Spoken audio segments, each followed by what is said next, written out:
Good morning, class 9 students. This is your chapter number 6 from Moments book, Weathering the Storm in Arsama. What is the meaning of weathering the storm? It is a phrase that means to overcome the difficulties even after facing hardships, to just pass through the difficulties and reach to a particular destination. Arsama is a place in Orissa. It is a town in Orissa, and now Orissa has been renamed as Odisha.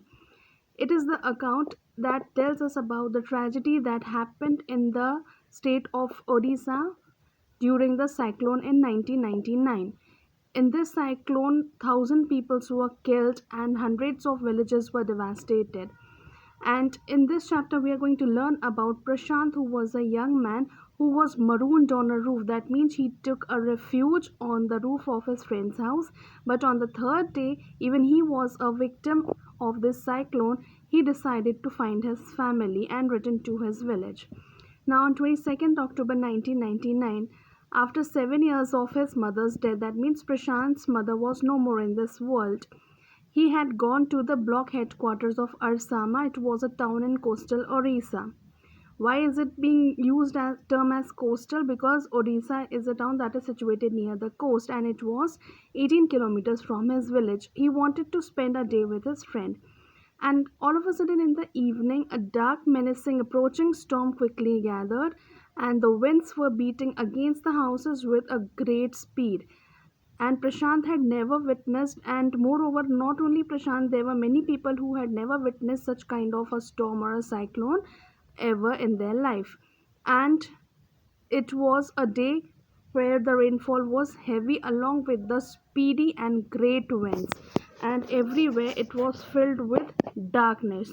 And it was such a great storm that even the trees, the ancient trees, were uprooted and they were also crushed to death. And screams, all the people were obviously, they were all screaming everywhere and they were just starving for their lives, and the houses were also swiftly washed away. Now the water also entered to his friend's house, and it was deep neck, but the building was of brick and mortar and it was strong enough to survive that devastation. And the velocity of the wind that was there at that time was 350 km per hour. But over there, the cold terror of the family grew. They were obviously witnessing the crashing of the trees and the devastating of the house. They were being flowed away by the water. I mean, the kacha houses. The pakka houses were able to tolerate the storm, but when it came to the kacha houses, they were all swifted by the river. And even the heavy trees got it uprooted. And obviously, everybody was in a panic situation.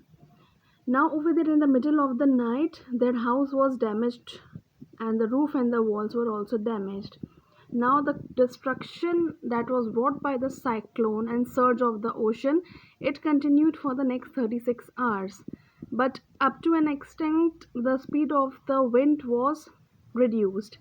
And just to escape the water from the house, Prashant and his friend's family, they had to take refuge, shelter on the roof. But over there, what happened? Even Prashant and along with the other people, they will never be able to forget the shock that he had experienced at the first glimpse of the devastation of the super cyclone.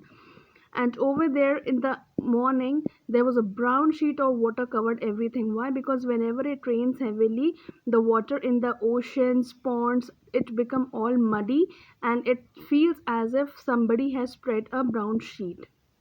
Now over here, what happened? The bloated and there were bloating animal carcasses and human corpses, the dead bodies of the animals and human beings. They were floating in the direction, and two coconut trees also fell on Prashant's friend's roof of the house.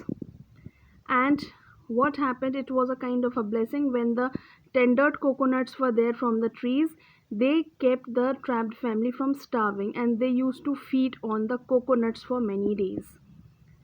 Now, for the next 2 days, Prashant sat huddled with his friend's family where he was taking refuge shelter in the open roof of the rooftop. Now, obviously, they all were freezing with cold, and the rainwater also washed away Prashant's tears.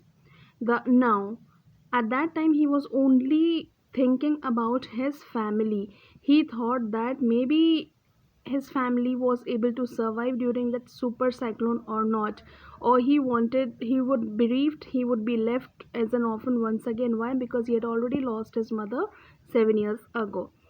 Now 2 days seemed as if it was like 2 years. That time was so hard to believe. They were not able to pass the time and the moments. Now over there, all of a sudden, slowly the rain ceased and the rain waters also slowly began to recede. Prashant decided that he will go and seek out his family, but the situation was dangerous, and obviously his friend's family, they just asked him not to move out of the roof and stay over there. But over there, he equipped himself with a long sturdy, a hard stick, and then he went back to his village that was 18 kilometers from that place. He started his expedition. It was a journey that was an unforgettable journey for him, and he used to constantly use the stick to locate the road and to determine the places where the water was most shallow.